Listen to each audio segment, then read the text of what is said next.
కాన్స్టిట్యున్సీకి సంబంధించినటువంటి strong rooms ఇక్కడ ఉన్నాయి. మొత్తం 27 స్ట్రాంగ్ రూమ్స్ అండ్ 4 బిల్డింగ్స్, 3 క్యాంపస్ల కింద అనేటువంటిది ఉంది.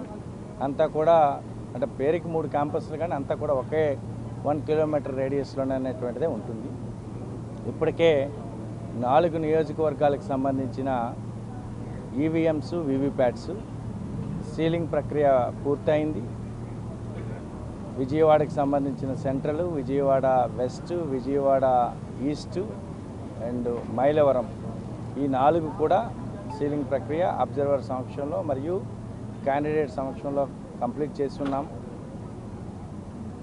మిగిలిన 3 అంటే వాటి యొక్క రిసెప్షన్ తిరువూరులోన, జగ్గయ్యపేటలోన, నందిగాంలో జరిగింది. కాబట్టి ఆ రిసెప్షన్ అయిపోయాక ఆ మెటీరియల్ అంతా కూడా వాళ్ళు క్లోజ్డ్ వ్యాన్లో విత్ సెక్యూరిటీతో ఇప్పుడు ఇక్కడికి వస్తున్నారు.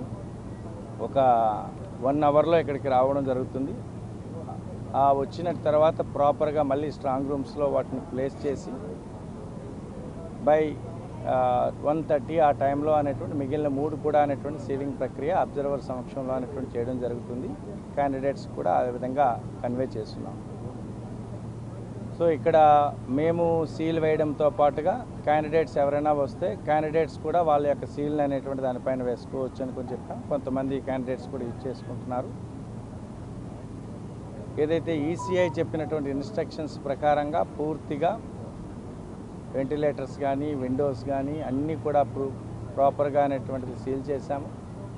సింగిల్ డోర్ ఉండేటట్టుగా, డబల్ లాక్స్ ఉండేటట్టుగా చూసుకున్నాము. సో ఒక లాక్ అనేది కలెక్టర్ రిప్రజెంటేటివ్ దగ్గర ఉంటుంది, ఇంకొక లాక్ ఆ ఆర్ఓ దగ్గర అనేటువంటిది ఉంటుంది. సో దానికి సీసీటీవీ అనేటువంటిది ఉంది. మొత్తం బిల్డింగ్ మొత్తానికి సీసీటీవీస్ అన్నీ కూడా చూడడానికి ఒక మానిటర్ అనేటువంటిది పెట్టుకున్నాము, కంట్రోల్ రూమ్.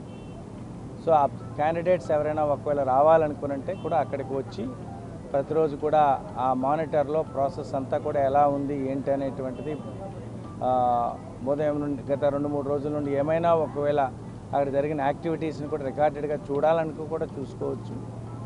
వాళ్ళకు కూడా పర్మిషన్ అనేటువంటి ఉంటుంది, వాళ్ళకు కూడా పాస్లు ఇవ్వడం జరుగుతుంది. మీకు తెలిసిందే ఫస్ట్ టైర్లో సిఏపిఎఫ్ అంటే సెంట్రల్ ఆర్మ్డ్ పోలీస్ ఫోర్స్ అనేటువంటిది ఉంటుంది. వాళ్ళ కంట్రోల్లోకి ఇప్పుడు వెళ్తుంది ఎంటైర్ బిల్డింగ్. తర్వాత స్టేట్ పోలీస్ అనేటువంటిది సెకండ్ టైర్గా ఉంటుంది. సో దాని తగ్గట్టుగా మొత్తం బ్యారికేడింగ్ కూడా అనేటువంటిది చేసుకున్నాము. ఒక్కొక్క తహసీల్దార్ ఒక ఎగ్జిక్యూటివ్ మ్యాజిస్ట్రేట్ని ప్రతి రోజుకి 2 చొప్పున వాళ్ళు వచ్చి ఇక్కడ ప్రాసెస్ అంతా చూసుకొని సంతకం చేసి అంతా కూడా ఎటువంటి ప్రాబ్లం లేదు అని చెప్పేసి అన్నట్టుగా సర్టిఫై చేయాల్సిన విధంగా ప్రతి రిటర్నింగ్ అధికారికి కూడా ఇన్స్ట్రక్షన్స్ ఇచ్చి రెగ్యులర్గా అనేటువంటి వారు కూడా విజిట్ చేయమని చెప్పేసి ఇన్స్ట్రక్షన్స్ ఇచ్చున్నాము. సో ఇదంతా కూడా ఆల్ బిల్డింగ్స్ అనేటువంటి కూడా సో వాటర్ లీకేజ్ అనేటువంటి ఎటువంటిది కూడా లేదు. సో ఫైర్ అనేటువంటి దానికి కూడా మొత్తం కంట్రోల్ అంతా బయట పెట్టి దాన్ని తీసివేస్తున్నాం. కాబట్టి సో ఎలక్ట్రికల్ షార్ట్ సర్క్యూట్కి స్కోపే లేదు. దెన్ నార్మల్ ఎనీ ఫైర్కి సంబంధించినటువంటి ఫైర్ సేఫ్టీ మెజర్స్ అన్ని రకాల మెజర్స్ అనేటువంటి తీసుకొని స్ట్రాంగ్ రూమ్స్లో అనేటువంటి భద్రపరుచున్నాం. సో ప్రాపర్ మెటీరియల్ ఈవీఎంస్తో పాటుగా ఈవీఎం పేపర్స్ అన్నీ చక్కగా పెట్టుకున్నాం. మెటీరియల్స్ కూడా అనేటువంటిది ఇక్కడే పక్కనే అనేటువంటిది, ఇక్కడే కౌంటింగ్ హాల్ కూడా ప్రిపరేషన్ అవుతుంది. కాబట్టి రేపటి నుండి 2-3 రోజుల్లో ఆ కౌంటింగ్ హాల్ ప్రిపరేషన్ కూడా అనేటువంటి కంప్లీట్ అనేటువంటి చేస్తాము. సో ఇది ఇంతవరకు స్ట్రాంగ్ రూమ్కి సంబంధించినటువంటిది.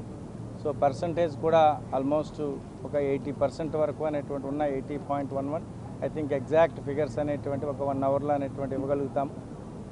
ఎందుకంటే ఎన్కోర్లో ఆ రెస్పెక్టివ్ ఆర్ఓలు వాళ్ళు ఎంటర్ చేసి వాళ్ళు కన్ఫర్మ్ చేస్తారు. ఆ ఫిగర్స్ని చేసిన దాని ప్రకారంగా మేము ఇవ్వగలుగుతాం. సో జగ్గయ్యపేట ఎప్పటిలాగే 90% క్రాస్ అయ్యి ఉంది.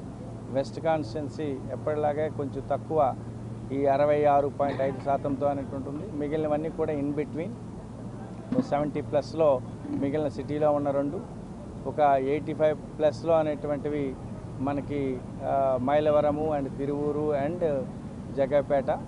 సో దెన్ 90కి దగ్గరలో అనేటువంటిది మనకి Jaggayyapeta and Nandigama and Mylavaram and Tiruvuru అనేవి 85 to 87కి మధ్యలో అనేటువంటి జరుగుతుంది.